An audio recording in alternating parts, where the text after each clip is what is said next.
He carries it better than you might think if you just know him from wrestling. But as far as keeping up with everybody else, he's not really there. Right. And it shows more often than not. No. Yes. No.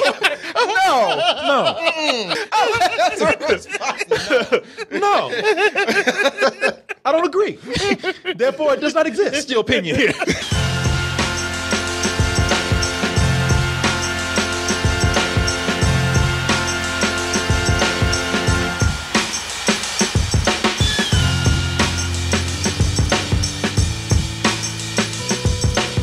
Our mainstays that you see, like the black cotton tee, the white logo, or the black cotton tee. Bart knows. Bart says, shit, I got to make this money. The chat just put Bart, instead of a lemonade stand, he got a T-shirt stand. Who put that up there? Kalia. We got the black tee with the color logo, other things. We got caps, beanies, backpacks, phone covers, jerseys, so many other things over there. And help support by becoming a subscriber. Now, yeah, you can donate, you can give money, you can help keep these shows going, but what we really want you to do if you're a subscriber is come in and join these shows. You know, we live stream these, so that means while we're doing it live, come in here with an email, phone call, Skype, talk to us, one-on-one, hang out with the show, maybe be a temporary cast member, and you can become a subscriber by many ways, but the way I recommend is using your Amazon account, just plain Amazon account, combining it with our Amazon Pay button. Your password in there, press it. Wait a minute, what's happening to me? I think I'm dying. No, you're not. No, I can feel it. I can feel it. It's that toast to goodness. You 5-0? I ain't no motherfucking cop. No, we not. Well, maybe we the fun police up here. There you go. Let's go ahead and get into our review tonight. Now, you know something? I was once a teenage boy. I know how you guys are thinking out there. You guys out there, I get the kids. I know what y'all do. I know y'all little nasty motherfuckers. Y'all see more today than I've ever seen when I was a teenager, thanks to this internet's right here. Mm-hmm. And I know the girls know a lot too, so y'all probably maturing a lot faster than I have ever had in my young life. And you know, you got those special nights when you got the teenage boys getting together with the teenage girls, and the boys are always saying, "Man, I can't wait to, prom night. Can't wait to wine and dine this girl, get in the limo, go to the party, get that hotel room that, the parents don't know about. When I get there, I'm gonna fuck that shit out this girl." You had a classy prom. I was like, we about to get drunk on the cheapest beer we can find. We go ride around in this Lincoln Town car, and then we gonna find a motel. And that was my fantasy. I never had that night. Okay. My night was spent at IHOP after it was done, making lemonade at the table. Wow. But you know something? Y'all better be careful how you treat these young women today. It ain't the same thing, because today you got feminism out there. Mm-hmm. You got to approach these girls right. You got them hashtags and them Me Too's out there. And sometimes these girls got daddies who you never know might end up being John Cena. And he said, "You ain't gonna fuck my daughter tonight. You must be out your fucking mind. I'm John Cena, goddammit." You trust these great rhymes by comes to your hotel room. Yeah. busting the door down doing a freestyle. You never know. And that's what we have here tonight. We got this movie, Blockers. And John Cena said, "I'm going to block so hard that your dick ain't going to work the rest of your life." Not my daughter going out, not my sweet young thing, my innocent little girl going out trying to just have a nice evening, trying to have the night of her life, and these horny-ass boys trying to get all up in her. Mm-hmm. But John, settle your ass down now. You know Your what? big Frankenstein-looking ass. Yeah. As we say this, as he's not here. Yeah. But I say this with the utmost respect, Mr. Cena. What if your daughter is a hoe? What if she's the one that's initiating it? Mm-hmm. What if she's the one that says, "You know what? I want sex so bad that and I ain't had it yet, but tonight, not only am I going to do it, but me and my girls going to make a pact that all of us going to have a night where we can compare our notes for the rest of our lives." I don't know if this is happening out in the world. I'm quite sure it is, but I think it's a little weird. It's a little weird. I mean, I guess. I don't know. I didn't find it all that strange. And they said that, you know what? And the rest of the girls said, we're going to do this. And your big ass, as Martin says, Frankenstein-looking daddy ain't going to do shit about it. And before we get into the actual review here, I do want to let all the teenagers know I was serious when I said that I know y'all have sex out there, you know, because that's what it is. Let's just face facts. Teenagers, they have sex, whether you want it to happen or not. I would say teenagers like to fuck, but I want to, you know, these are kids. Yeah. I want to show some respect. They're trying to make love. Yeah. I want to, you know, I don't want to talk bad around the kids. I want to be a good role model right now. But I get y'all, because I'm cool. You know, I know what y'all do. You're hip. You're happy. I'm hip, man. I'm fresh. I'm dope. You're popping in the streets. I'm not wiggity whack like these other adults out there. Dun, dun, dun, dun, dun, dun. Some of you guys out there, you know this because with every generation, we have the teen sex comedy. Sure. Mm-hmm. One of the most popular ones that people still remember today that came out over a decade, almost 2 decades ago, American Pie. Mm-hmm. And featuring a character with the shortest dick in the world. If you fucking a pie. Man, yeah. I never watched that movie. I was like, I don't think that's supposed to be. I don't get how this works. That's a mystery that I still don't understand today. Like, that is nothing to be proud of. Like who's that kid that you don't like? Jason Jason Biggs. Jason Biggs. If I was Jason Biggs, I'd be like, but don't put that on there. People gonna think I ain't even got a dick. It's so short. How y'all gonna play me like this? Like, how many inches is thick is this pie? But it goes way beyond that because, you know, I think adults like to kind of get it out of their heads that we have grown up knowing that teenagers have sex. I mean, your parents knew it, their grandparents knew it, and their great-grandparents knew it before that. You know, we can probably go back a long ways where sex was insinuated in movies. But, I mean, if you look at the 80s, the 80s was nothing but teenage sex comedy. That was the heyday of the teen sex comedy. Oh, yeah. That was back when you had one that became almost an instant classic, Porky's. The boy in the locker room always turned me on. Education just isn't taught. They want us to... Now, granted, they were teenagers played by 30-year-olds. Exactly. Whose mom is this in high school? like even in the dark, they ain't hiding them wrinkles and, Right. and that 30-year-old face. But it was insinuated that these were teenagers having sex. They weren't lying. And I mean, there were plenty of others. We're not going to spend a whole lot of time going through these the history of teenage sex comedies. But I will tell you, it was so thick that we even had teenage sex tragedies. Mm-hmm. Oh, are you thinking about the was it the Last American Virgin? Man, let me tell you something. This was disguised as a teenage sex comedy. Till this day, this is one of the most heartbreaking scenes I've ever seen in a movie. This has just one of the most heartbreaking endings of all movies. Yeah, mainly because it's a teenage sex comedy. And this dude didn't get no sex. God damn it. I mean, spoil it, but he remained the last American virgin. Yeah. Drove away. Virgin tears all in his eyes. I mean, either that or you could have the ending of Kids. So it's like, pick one. I mean, there you go, man. It was that's a tragedy right there. Mm-hmm. Drama, thrillers almost. I mean, it was this multi-purpose genre within itself. Yeah. Teenage it's like sex zombies. You can do anything with it. You can do anything with it. We just have to get used to the fact that teenagers have sex. Until the day I have a daughter, you keep your fucking ass away from my house. You are a virgin until you are married at 40. Exactly. Put her ass on a tower like Rapunzel. Like I said, I should just name my daughter Karma at this point. I'm so bad on I'm so bad. I'm at the dog park. I don't even like for other dogs to look at Pixie. You know? Stay away from my ass, you tired man. Kicking other people's dogs. And that's where we get to our movie right here. Blockers, man. And it's a movie where it's not just John Cena. We have what's his name? Ike Barinholtz. Ike Barinholtz. Mm-hmm. And that Judd Apatow girl. What's her name? Amy Mann? Yeah. Or Amy. It's Man, right? Yeah. Man, No. yeah. I think so. Leslie Mann. Leslie Mann. Amy Thank you. Mann. I was like, even saying it, I was like, that's not right. Yeah. That's the singer. Yeah, exactly. Exactly. Nah, Leslie Mann, John Cena, and Ike Barinthal. Barinholtz, whatever the fuck his name. You know, they have little girls that became friends instantly in preschool. And at this point, they felt like, well, maybe we should be friends too. And throughout the years, they've kind of drifted apart. But the girls have remained close.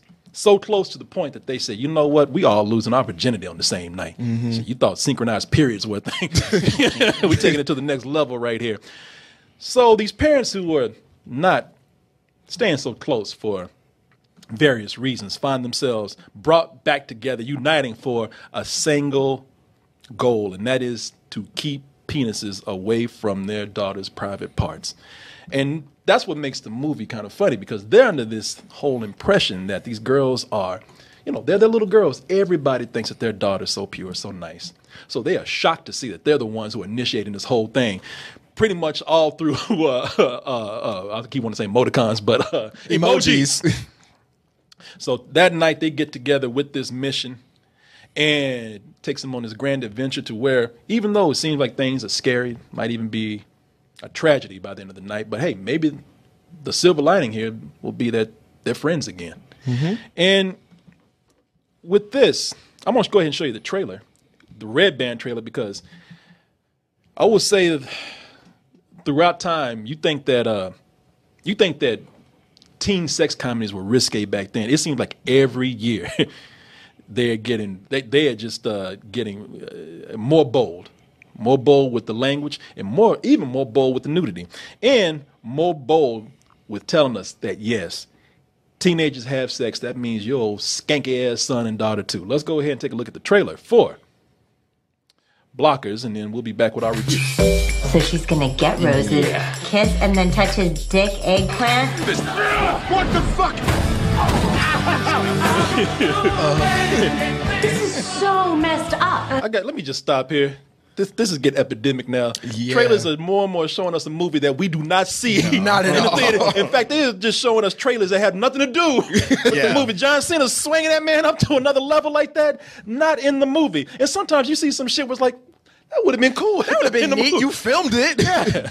I am tripping so hard. I just had a vision. My dad was chugging beer through his asshole. I can't do anymore.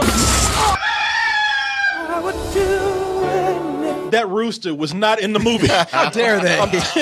This has got to stop, man. I went to the movie looking forward to this rooster's debut right here.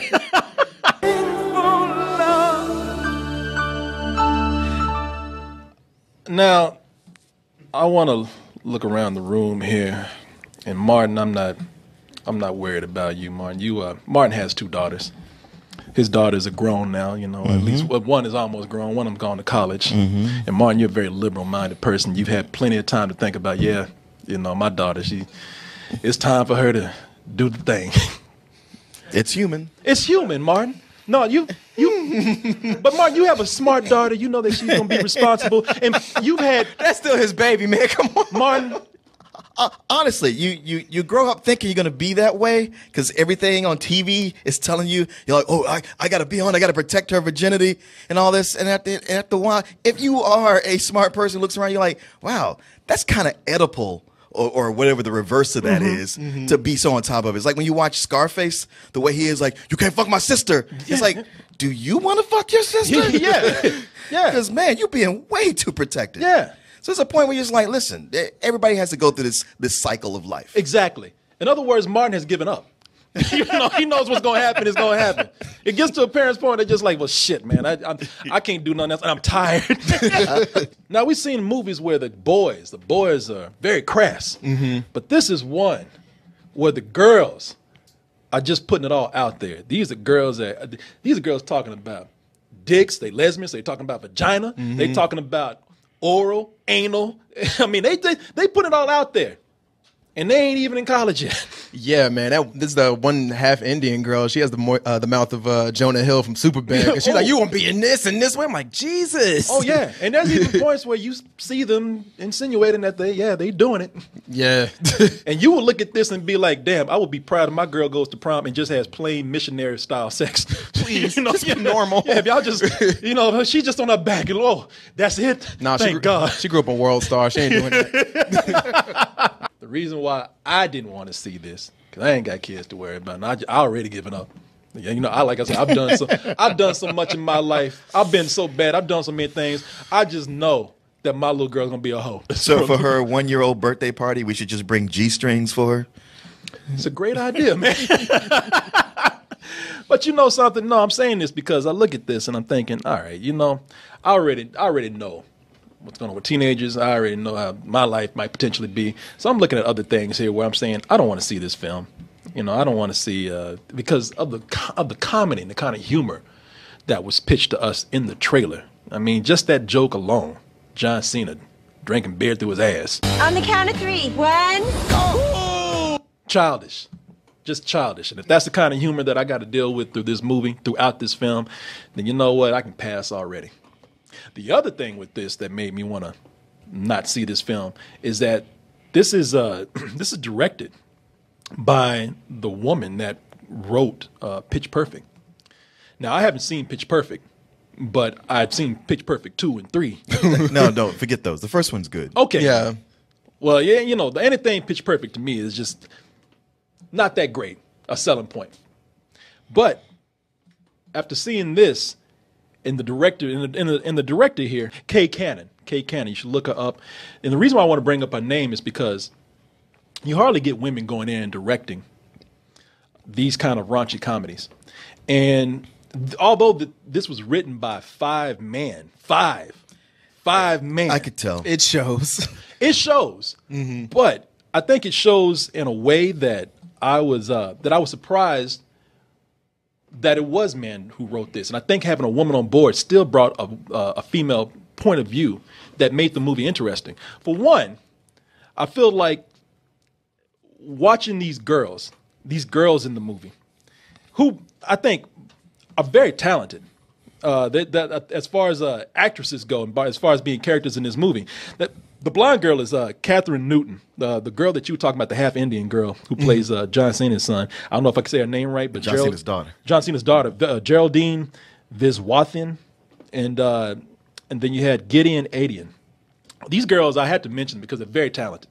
Not only are talented with the raw material that they have here, but their comic timing is right, and it's just also a bonus for me that for men who go see this movie and they have this from a woman's or female's point of view, you're going to see something here where it's going to make you reflect as a man or as a male, because you finally get to see how it feels when women talk about how we're objectified. Mm-hmm. Because these girls here, they objectify men so hard. They think of insults that just hurt. Yeah, you're like, Jesus, I'm sorry. Yeah. I remember one girl, she said, like, you know what, that dude, he looks like a plunger. The silliest plumbing tool that you can find. Mm-hmm.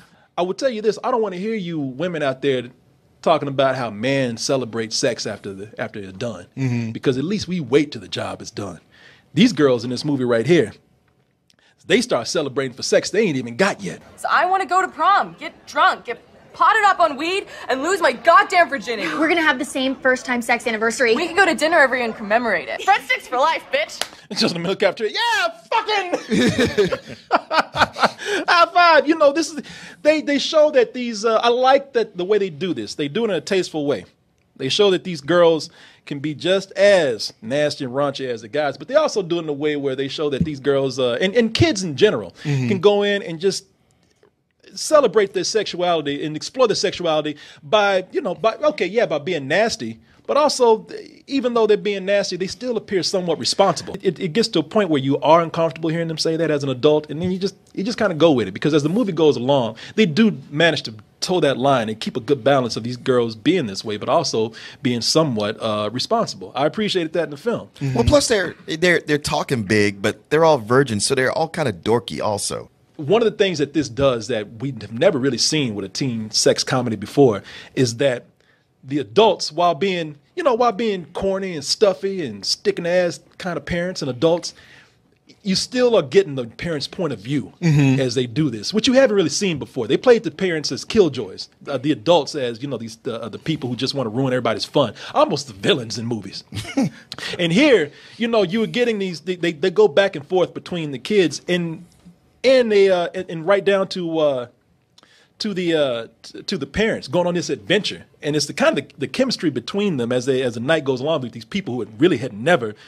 They stopped seeing each other. They stopped being friends and then bonding again over this night.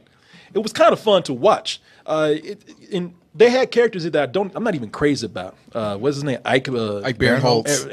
Ike Barinholtz. He goes hot and cold with me. Sometimes I find him annoying. And in this movie, make no mistake, he is a huge asshole. But for some reason, he was cracking me up. WWVDD, you know what that means? What would Vin Diesel do? We're gonna kiss the bumper, and we're gonna go, it's all about the family. Wait, I don't feel comfortable running the kids off the road. This slow and unfurious attitude is not helping us. I like the way he pretty much summed up the Fast and Furious too. Yeah. With that one line. We might even seen that sequel. the slow and mildly irritating. You really haven't seen this kind of on-screen chemistry with characters who are like this. These are parents who would, I think in other films, you would have had something like some sexual tension going on between, two leads right here with the parents. You would have had some other kind of drama going on. But no, they're behaving almost like friends like they are back in high school, like they're kids. It did, but there was also a moment where it kind of crept in there between John Cena and Leslie Mann. Like I was like, are they gonna hook up after this? Because there were so many scenes where it's like, let's do this, let's go do this. I'm like, I never got that. Yeah, I didn't get that either. I was feeling it. I don't know. And the reason, why I never felt that, and it's for a reason that I really like, and that's because of John Cena, man. Now, keep in mind, John Cena, he's kind of I like what he's doing here with this particular movie because he's trying to get away from being that big ass meathead wrestler. See, that's the thing I kept finding weird in this is that he is this big dude, and yet they don't play off of his strength all that much. No, and that's what I like. No, I didn't because I was like, I understand that's what you're trying to do, but I got eyes, and all I see is this gigantic big motherfucker right here. Like he's so big he can't even run right. Like he's like exactly. like a Goomba. Like his arms can't swing. Yeah, put your arms out. I can't. It's like a gorilla wearing a tie. You know what? I like. You have a point, but for me, he's not fully good at it. But maybe it helps that I saw him as another character. Like there's a certain movie that I didn't like, and that was Ferdinand. But I like Ferdinand. And I look at this movie, and this is an extension of Ferdinand. This is like, no, it's like, wow, man, I hope you ain't pulled something. I know. I'm not going even further. This is like Ferdinand and dad shorts, man. He's just because with Ferdinand was big. Ferdinand was knocking over shit everywhere he went, and people were afraid of him. And he's just kind of like, man, I just want to sit back, be cool. I just want to sniff flowers. I just want to enjoy life. And stop my daughter from fucking. Well, he's a dad. He's got to do what he's got to do. All right, that's okay. But you know what? I liked it because that was the joke to me. That he was this guy who had this really sweet demeanor. He would cry at the drop of nostalgia for his daughter.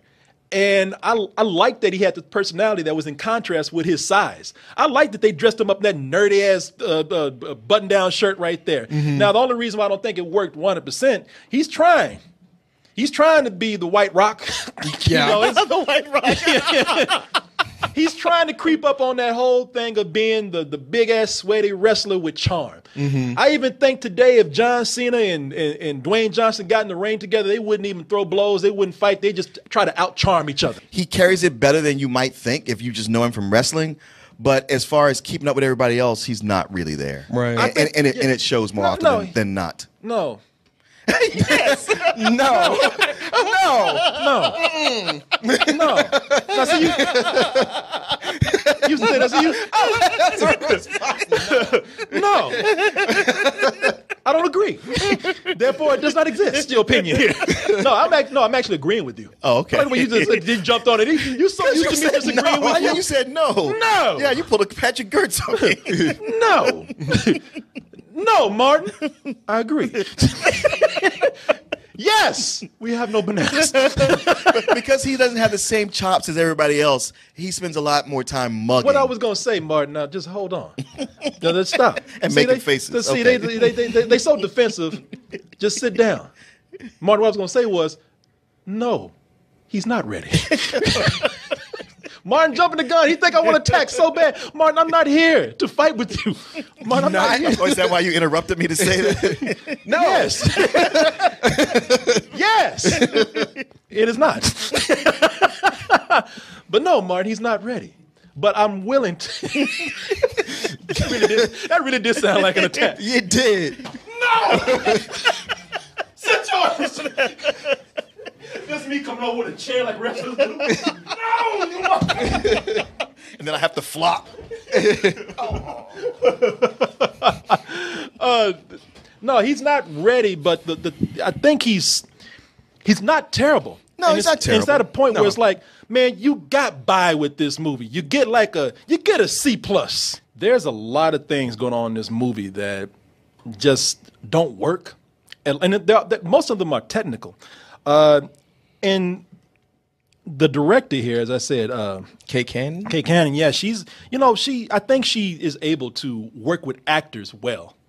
I think that she is the kind of the kind of director that allows her actors to do some ad-libbing and is able to make a lot of that material make it into the movie. Now, the thing that I've noticed with a lot of people that do improvisational comedy and do some ad-libbing, allow the actors to do this and just kind of have a little free form, a lot of times the editing is bad. Yeah. You know what I mean? Because there are a lot of things where I think that they film so much material and let these actors just kind of have fun with each other that they had scenes where they just didn't know where to cut them and didn't know where to end them too well. Because some of these scenes are abrupt. This is plagued by horrible editing. It really is, man. And some of it is just I'll just notice, like, you shouldn't notice it, but I'll just notice these bad reaction shots, especially with Hannibal Buress. There were scenes with him where the camera would switch and he would have a completely different expression on his face every time it flopped back. Man, that is, man, I'm gonna tell you, that's just Hannibal Buress. But he's a man of few expressions. So That's multiple what I'm ones. saying. That's like what I'm that shot. saying. Yeah. But it'd be the same scene and they just cutting back and forth, and it's one where he's like, and the other one he's like, hee hee. And it's just Martin, you saw more range because I love Hannibal Buress. I really do. I love Hannibal Buress, but when you put him in a movie, Hannibal Buress got one expression. He got one body pose and one expression. He's just smiling. No, that's when he speaks. Yeah. But when other people are speaking, he doesn't know what to do, and nobody directs him on. I know exactly what scene you talk about too. Yeah. I don't even think you can direct Hannibal Buress. I don't think you can either. You know, so speaking of Hannibal Buress in the movie, this is a movie where, hey, look, they said we know we taking some risk with these teenagers being so sexually active. We better go in and make one of the most liberal message movies. Liberal movies with almost an agenda. I mean, they've crammed all kind of liberal things in there. Interracial relationships. John Cena has an Indian wife. Mm-hmm. Hannibal Buress is married to a white woman. Mm-hmm. One of the daughters is gay. One of the daughters, there's lesbian love affairs in there.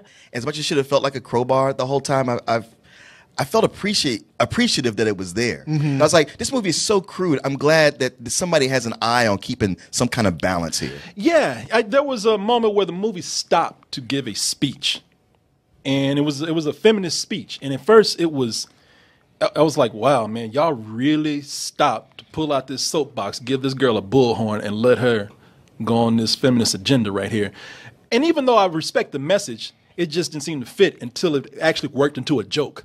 Mm-hmm. And I was like, okay, you know something? That's kind of funny. Yeah, it did do well into a joke, but also she's like the one person who is laying out the how ridiculous this whole premise is in the first place. Thank you. Like all the spouses of the people who are chasing after their daughters in here make sense. Hannibal Buress makes sense. Yeah. John Cena's wife makes sense. Yeah. So like, why don't y'all listen to these people? But they're like, no, fuck it, our daughter's about to get penetrated. We got to stop. Yeah. And And they really do make you feel for the daughters. I mean, these guys, they're not listening to reason at all. That's another thing that I love, that they're almost, they have this almost unhealthy obsession on this goal. Yeah. It's not about it's not almost. Yeah, no, it's not about their kids anymore. It's like we just started this and we just got to finish it to the point where they think they can walk up to a party and be like, "Hey, millennials, I'm just like you." John, pull your shirt out. This is the movie where I had to think about: am I going to go rental or am I going to go matinee? And I'm going to go matinee because. And it's barely gets by. It is skating by on a matinee, and I do that because I have fun with it, laughing at things that I didn't see coming, and those small, unpredictable things, they gave me genuine laughs. Like when I feel it in my stomach, and I've had about 5 or 10 of those, then something, I can't walk out and say, "Nah, this isn't any good. The editing was bad, and the cinematography wasn't special." John Cena, he was all right. If they did their job and made me laugh through the film, then I have to praise it for that. Of all the actors in here, they probably should have focused more on. I know this is about the adults, but like the teenagers that were going out having the night, they were the ones that were delivering the lines the best, and using the material the best. And I felt like if they would have spent a little bit more time with them, this would have bumped it up to a matinee. But as it stands, it's a rental. Okay. The teenagers, they had the best lines. They were the best characters. As a matter of fact, with the teenage girls, I was like, man, they could have written them so more two-dimensional, made them tacky, over the top, and they weren't. They were like, I like spending time with them. Even the teenage boys. But then when you get to the adults, especially the main 3, but just some of the other ones too. It's like, man, you have made them all just the most obnoxious cartoons you possibly could throughout this, and we spend most of the time with them. Yeah. But man, y'all were going between rental and matinee. I was between bullshit and rental. But ultimately, I had to acknowledge, like, hey, I did get some laughs. So, maybe it was a fifth of the movie that made me laugh, but it did make me laugh out loud. So I give it a rental. All right then. No. No, Before doing his Caesar impression. I know.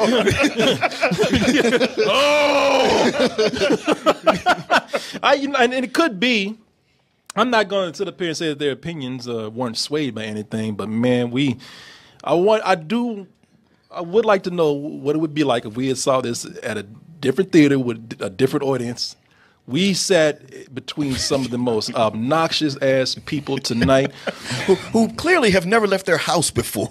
They howled at this movie. Man, there was I'm not going to even start with the most obnoxious person. There was a guy, an old man, dying. Yeah, about 3 seats down from me. Movie. I think we laughed at him more than we laughed at the movie. I'm gonna keep it funky. I laughed at that man a lot because I was like, this guy is dying down here. And the man was coughing. So it's one thing to cough and have a different cough every time, but he had the same cough. Yeah. It almost sounded like a car was trying to start. I mean, it's that cough when somebody has emphysema. He's hacking shit up. And they're going to die at the end of the movie. And the first few times he did it, I was like, dang, man, it's getting bad. I wonder when he's going to leave. But after a while, when I realized it was the same cough, I was like, oh, he's used to doing this. It was, and he don't even care. It was like somebody had his ass hooked up to jumper cables. And they were trying to start.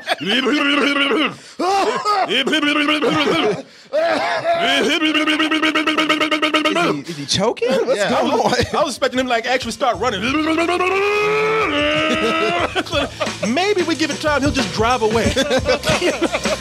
All right, you put the hood down. We got it.